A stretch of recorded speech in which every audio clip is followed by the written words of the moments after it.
The Adventures of Sam Spade, Detective. Brought to you by Wildroot Cream-Oil Hair Tonic, the non-alcoholic hair tonic that contains lanolin. Wildroot Cream-Oil, again and again, the choice of men, women, and children who put good grooming first.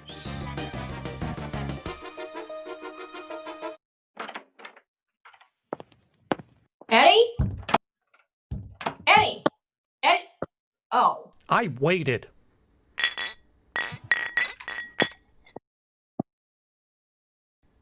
Say, what have you to say, and I'll go.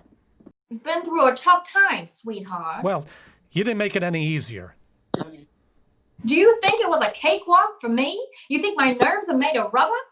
You have no nerves. You're just a cold, calloused... Shut up! Old detective. You're gonna listen to me. You're gonna sit still, not talk, and listen.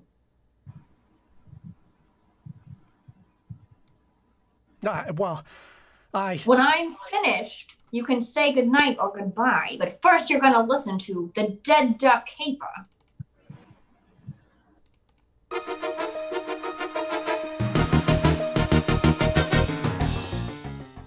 Dashiell Hammett, America's leading detective fiction writer and creator of Sam Spade, The Hard-Boiled Private Eye, and Stormy Night Stories, new performances of classic radio shows, join their talents to make your hair stand on end with The Adventures of Sam Spade, presented by the makers of Wildroot Cream-Oil for the hair.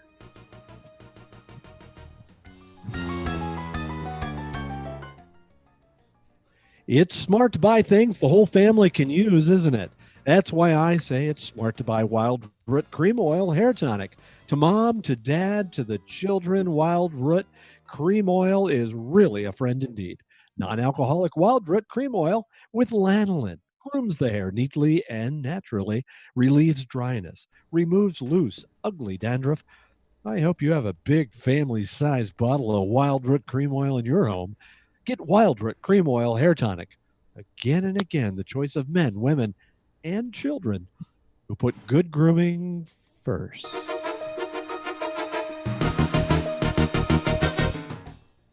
And now, with MaryBeth Knode starring as Sam Spade, Wildroot brings to the air the greatest private detective of them all in The Adventures of Sam Spade. You remember how it started, Eddie. Yesterday evening when you told me it was your mother's birthday. You were giving a party, you said, and you wanted me to come. I tried to beg off, being no social butterfly, but Mom would be hurt, you said. And so the next thing I knew, there I was at your house surrounded by 24 strangers, 10 gallons of lemonade, and your mother. Oh, this is so much fun. I've been wanting to have a talk with you, Ms. Spade, about Eddie. Oh, absolutely. Oh, I can't think of a nicer subject, Mrs. PERINE. Eddie is just so devoted to you, Ms. Spade. Yeah, well, I'm very devoted to Eddie too, Mrs. PERINE. What I mean is... Mother, I think we should do something. I mean, the party's dying on its feet. Oh, you want me to spike the lemonade, Eddie? It just so happens I have here in my pocket a bottle of, Oh, I have a wonderful idea. It'll make the party one big happy family. You just wait and see now. Quiet, everybody. All right. Okay. What's she up to? Well, some kind of game, probably. Mother's so great with games. Oh, that's all I need. Your attention, please. Oh, excuse me. Oh, there's Miss Brent going out. Miss Brent? Oh, Miss Brent? Yeah, Miss PERINE. Won't you join the party? Oh, I'd love to, but I have an appointment. Oh, what a shame. Oh, do stay. Thank you. Some other time. Lola's so nice. She rents the sitting room upstairs. I wish she could have stayed. Well, I'll explain the game now. Mrs. PERINE, I think I'll stay after all. Oh, how nice. Oh, you brought a gentleman friend. Yeah, he's this is Marty. Marty. Oh, well, hello, Marty. I would like to have you meet one of the nice people. Lola sat down and crossed her legs. On her left knee, I saw a tattoo mark. Her gentleman friend Marty was a small, stocky guy, all teeth and a New York tie. He shook hands all around, and it felt like the paw of a stale stiff. Now, quiet, everybody, quiet. We're gonna play charades. No, charades. That's one of my favorites. I love playing. It's very, very simple. Now, you see, I'm the captain of Team A. Now, Dr. Burston, oh, he's so clever. He can be the captain of Team B. Oh, Team B. Now, dears, quiet. Okay, everybody, now, we'll both select the members of our teams, and then each of you will write something on a slip of paper. Oh boy, what am I? Like what? Well, a quotation or a phrase, the title of a song, whatever you like, doesn't matter. Just something interesting and clever. Then I think, I think I've got it. You act out what you've written, all in pantomime. No words can be used, although sounds are permitted. Oh, okay. Boy, that seems good. Now, dears, you must listen to me, or we can't play the game. Okay. Now you can't play the game unless you know how. Okay. And then your team must guess what is written on the paper. You act it out. Now any questions? How many words can we put? Any word. Any? Wow, that's okay. Well, that's. Oh, fine. wait, no, wait, not over 10. Though. 10. That would be too long. Yes. Of course. Is everybody ready? Yeah. I'm quite ready. Sure. Ready to go. Teams were chosen. I wound up on Mrs. PERINE's Team A. Slips of paper were handed out to the guests. I wrote down, "Quote the raven, nevermore," so I'd have to make like a raven. While everybody was getting settled, Lola Brent came up to me. She pushed a slip of paper into my hand. This is your charade, Ms. Spade. Yeah, but I've got one. Isn't this fun? Please don't lose the charade I gave you.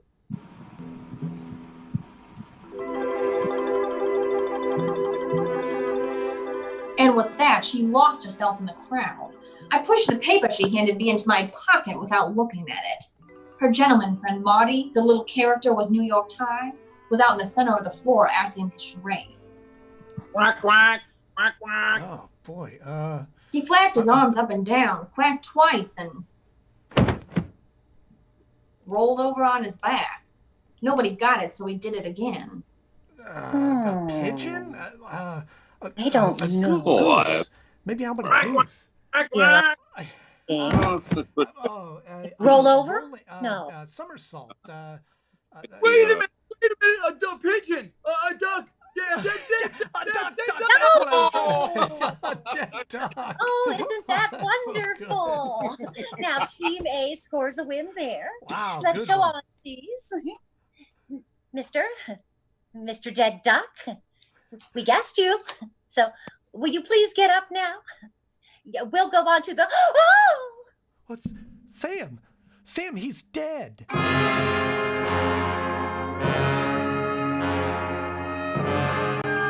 And he certainly was.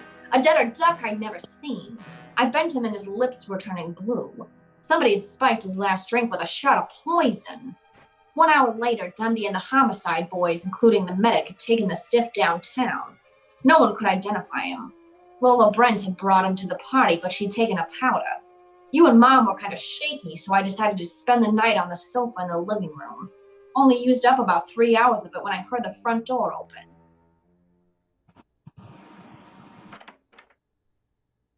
I figured it was Lola. I got to my feet, crossed the hall, and found myself staring into the biggest 45 I ever saw. Where's the duck? Who? She wants to know who, Bobby. Look, we don't want no trouble. You're protecting this juke, okay? All we want is the duck. Try Walt Disney. Oh.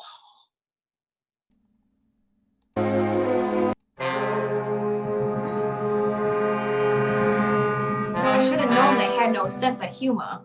The butt of the gun caught me behind the left ear. That's where it usually catches me. I don't know how much more sleep I packed away until I felt you shaking me. Sam! Huh? What? Eddie? Sam, they took Mom. Those gunmen, they took Mom. What happened? Oh, they came into our bedroom. Yeah? Oh, they hit me. What? Right here. Yeah? And then they grabbed Mama. They wanted the duck. Huh? Sam, what were they saying? They took Mama out with them. I'll call the police. Eddie, no. But they've got Mom. Oh, for heaven's sake, Sam, they took Mother with them. Oh, no, we can't call the police, Eddie. Not yet. They want something. They want the duck. They think Mom has it. She stayed for a while, but if we call the police, she's... Oh, Sam, what shall we do? Keep your fingers crossed and play the rest of the caper by ear.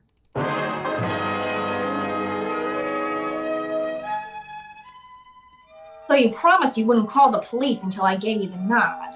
I went out to buzz the town. I figured it was out of the state mob, probably New York. The Gunsels were after the duck. Well, that made no sense.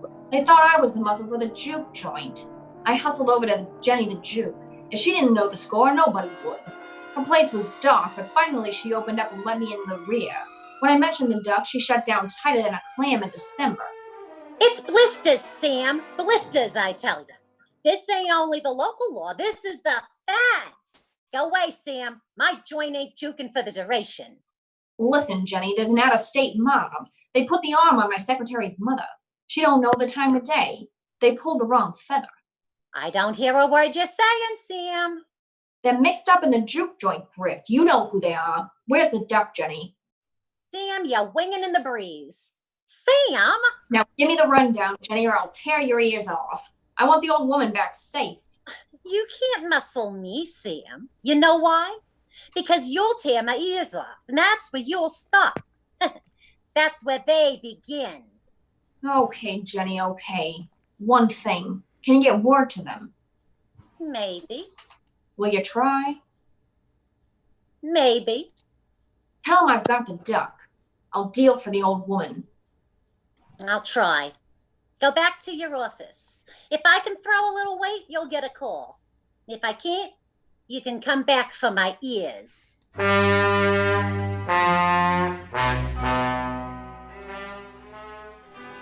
And when I got back to the office, I had you on my hands. And that was no rest cure. But I can't just sit here. Do something. We've got to sit and wait.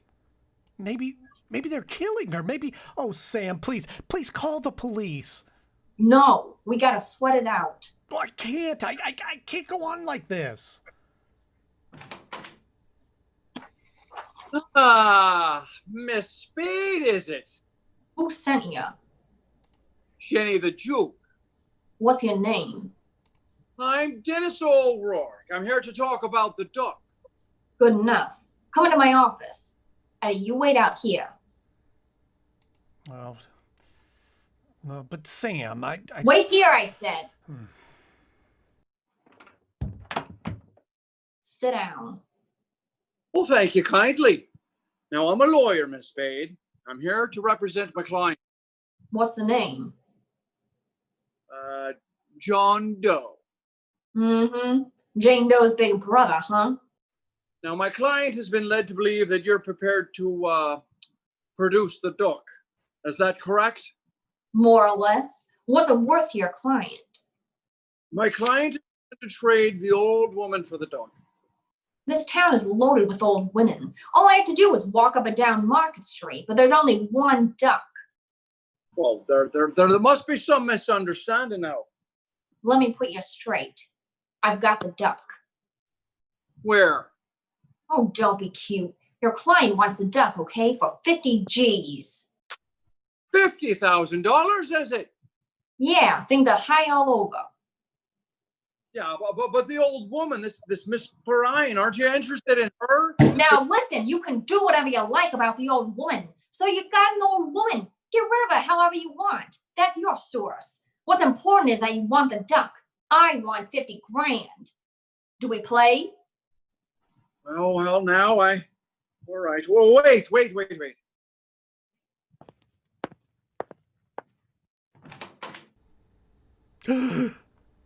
Eddie! I thought we had an audience on the other side of the door. Sam, what were you? Shut up. Save it, Eddie. This is business. Easiest money of the season.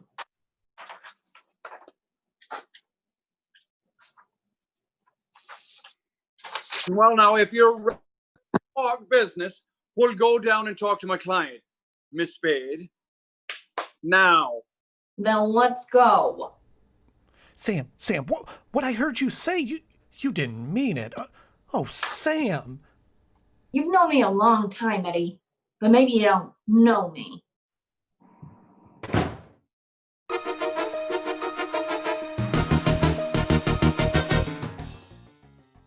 The makers of Wildroot Cream-Oil are presenting the weekly adventure of Dashiell Hammett's famous private detective, Sam Spade.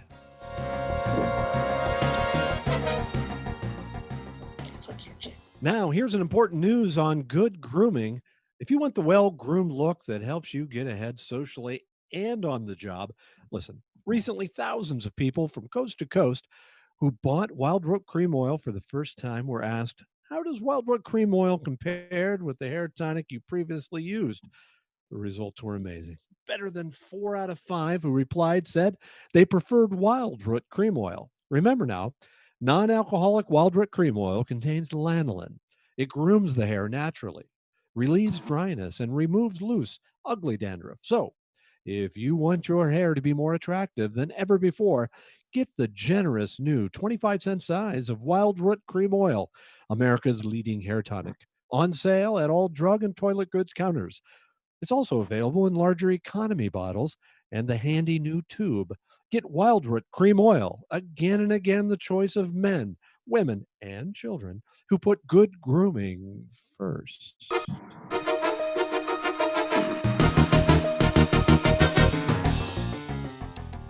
And now, back to the dead duck caper. Tonight's adventure with Sam Spade.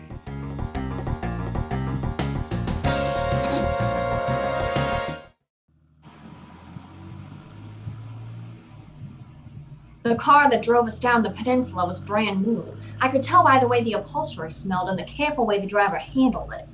Rolf, the lawyer, sat up front and I sat in the back, squeezed between two guns. The gun muzzle stuck in my ribs and told me all I needed to know about them. The rest of it I had to guess at. Time is hard to judge when you're blindfolded, but there's only one main road out of San Francisco by land, and I know the towns and stops along it fairly well.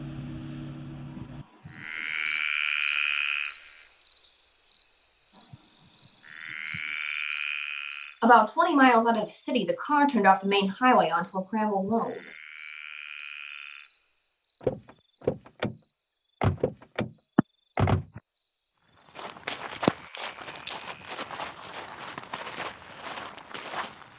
Five minutes later, the blindfold came off, but the fog was so thick I couldn't see much.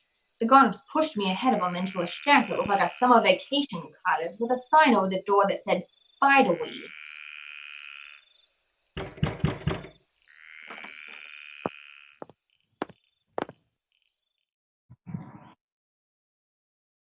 A sallow, mean-looking little man with a heavily scarred face met us at the door. On his right arm, just above the wrist, was tattooed a small picture of a mallard duck. He glared at me and then at O'Rourke. How come? I told you don't come back without her. Heaven be my witness, Ducky. I did my utmost. Huh? It seems, Ducky, that Miss Spade is interested in money. What money? Did you tell her we got the old lady? I did, sir, I did. I'm afraid we've misjudged Miss Spade. In short, Ducky, Miss Spade is not interested. She's not in the least altruistic. What does she want? You'd better tell him, Miss Spade. 50,000 now. Another 50 G's when I deliver the duck. 100 G's is a lot of cash. You can afford it. Bugsy, bring in the old lady. Okay.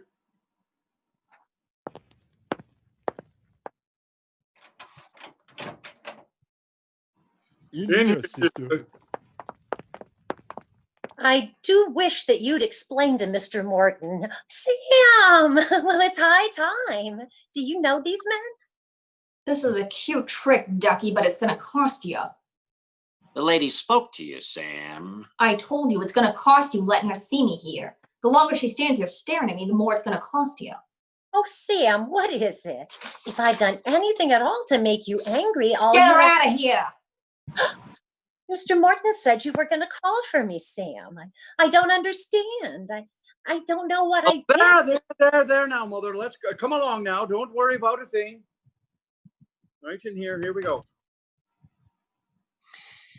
You ought to be ashamed of yourself, Spade. You've broken that old lady's heart. Stop drooling. Watch your talk, Sonny. I ain't no sweet old lady. I don't have to use words when I talk to you, Ducky. You won't do anything to me because I got something you need. Okay. 100 G's. Paid the way you said. Price has gone up. Huh? Kidnapping's a federal rap. I'm not taking any part of it. She don't know she was snatched. We told her we were from the DA's office, keeping her on the ice as a witness. She'll find out different. I don't plan on settling down here. Oh, that's fine, but I have to go on living in this town with that old hen alive and clucking. It won't be easy. You mean you want we should knock off that sweet old lady? You're a little slow, Ducky, but you'll get there. I've met some lousy low-down heels in my day, but you're the lousiest, lowest. Go on. Go on. I can take more of it at these prices. We ain't doing your dirty laundry, see? Then it's no dice. My price is 100 grand. Yeah. Well, what if I say no? Then I turn over the duck to the federal boys. In that case, I don't care if the old lady stays alive or not because I'll be playing their game. Either you're in or you're out. Think it over, Morton. When you decide, you know where to reach me. Yeah, we know where to reach you.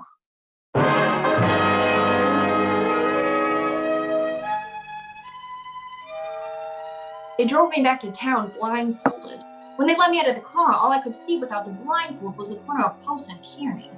When a streetcar came along, I tossed a coin whether to get on it or lie on the tracks and let it run over me. It came up heads, so I tossed it again, and I got on instead. I fished out of my pocket for a slug and came up with a folded slip of paper. It was the one Lola handed me at Mrs. PERINE's birthday party when they were passing out the parts for that screwy charades game. I unfolded it and glanced at it.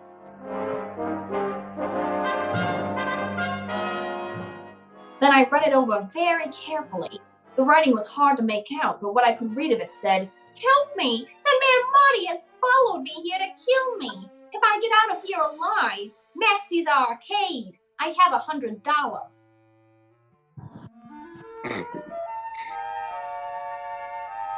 I got off at Columbus and walked up to the International Settlement where Maxie's Arcade does business.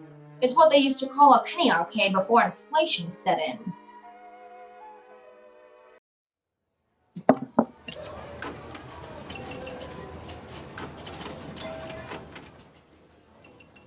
I dropped a nickel in a fortune-telling machine. Worried? Perplexed? Know thyself and your problems will vanish. A card came out that said, "You're of a naturally deceitful and secretive character. Disloyalty brings its own punishment. It's never too late to mend." I tore off the card, kicked the machine, and that's when I saw it.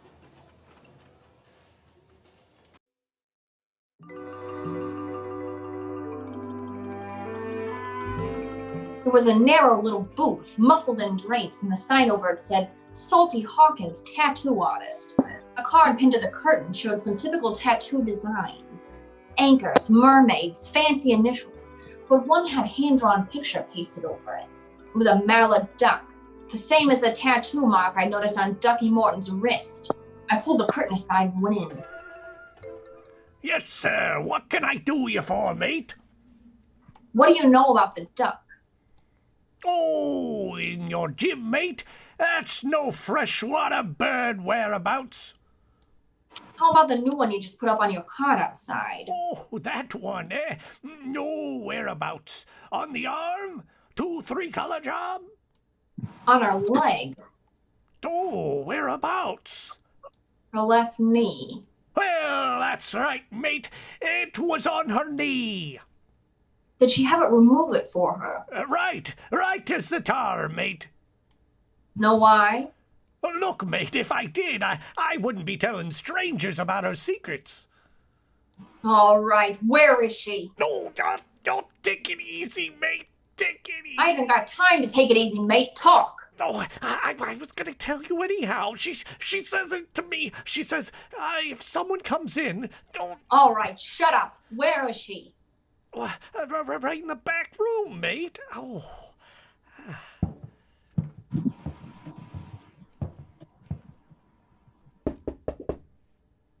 Who is it? Spade, open up. Hello, Lola. Finally worked out your charade. Come in, quick. Were you followed here? I wouldn't have come if I had been. How much do you know?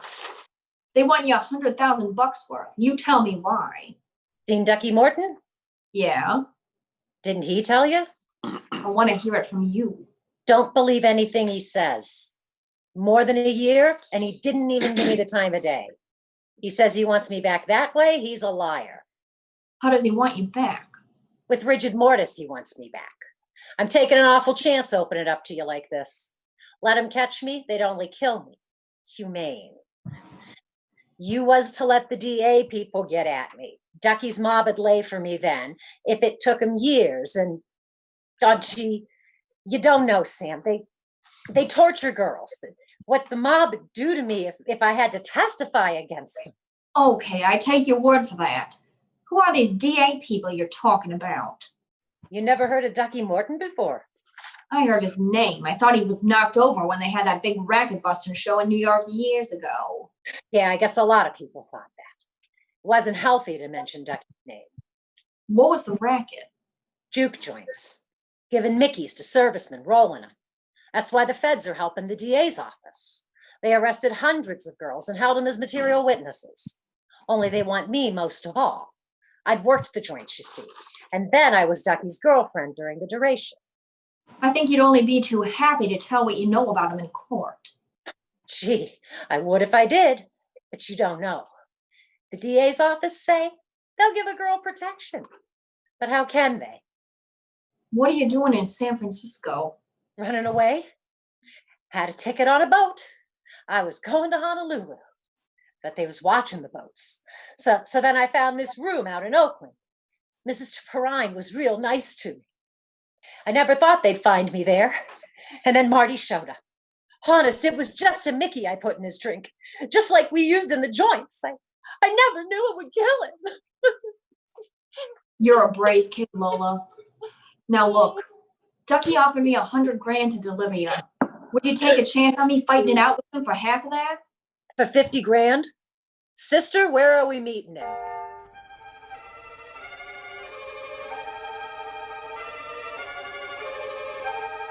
O'Rourke's car was parked outside my apartment building where I had a hunch it would be.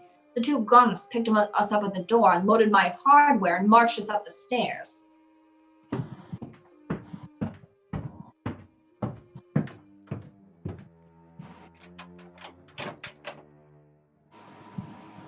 Ducky opened the door of my apartment and waved us inside.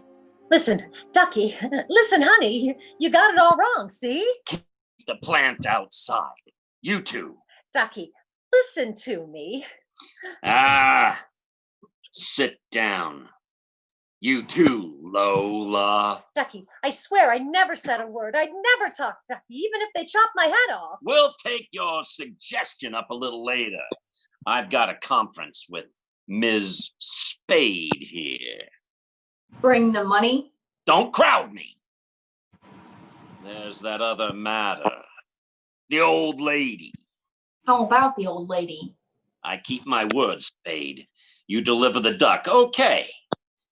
The way Jenny gave it out to O'Rourke was the old lady for the duck. But you ain't got no ethics. You see, you figured me wrong.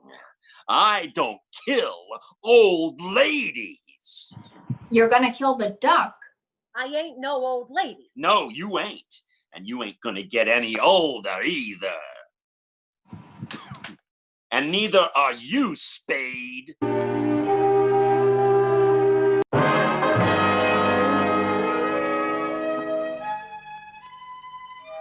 He wasn't kidding. He really meant to knock me over. And the gun he was gonna do it with got ready to speak its piece. I made my play too strong. The way this type of gunsel thinks is simple, and I guessed it right. If you pressure them, they go the other way by instinct. But what I hadn't figured was that this killer had a heart of lettuce. He was gonna cut me down to protect your mother from me. How do you like that? I couldn't change my play now.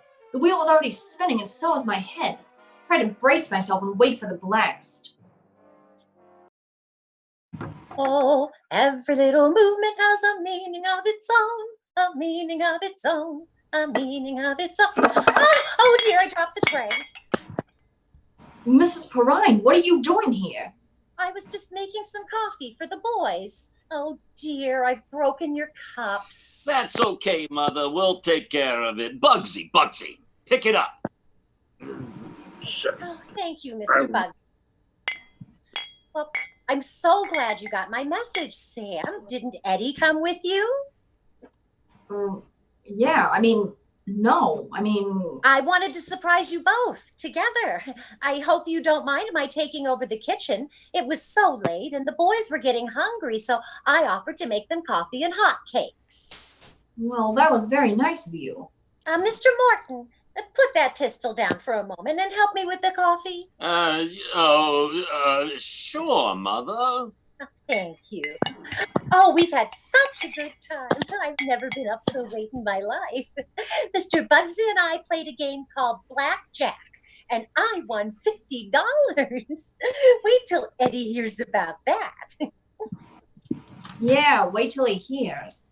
I suppose Eddie will come with Mr. Bundy. Bundy? Oh, yes. I remembered that Eddie said you and him are often down at his office at police headquarters late at night. So I phoned down there. Mother? Yes, Mr. Morton? Did you say you phoned police headquarters? Why, yes, that's where Mr. Bundy works. Mother, did you tell... What did you tell Mr. Bundy? Oh, well, just that you and the boys were here and that we were about to have some coffee. And he said he'd just love to come and join us. And I said, do. And he said he would with some of his boys. Did I say something wrong? No, Mom, not at all. All right, boys. Well, I believe that's Mr. Bundy now. All right, we're not gonna put up with this. Get over here. Hold up! Hold up!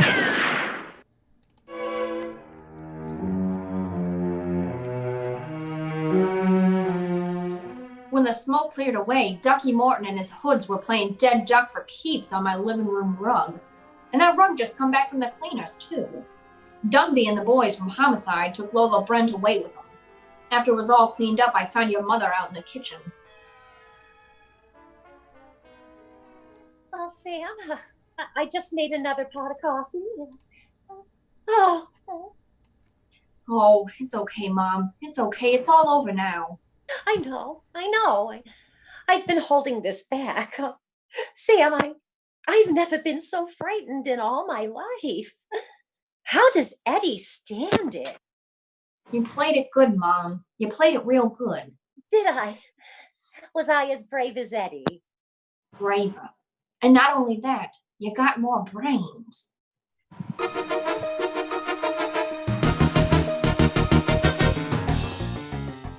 You've been listening to The Adventures of Sam Spade, Dashiell Hammett's famous private detective, a production of Stormy Night Stories. Sam Spade is played by MaryBeth Knode and featured David Griffith, Martin Carlton, Andy Knode, Deborah Griffith, and myself, Gary Kiser, and sound effects by Sean Layden.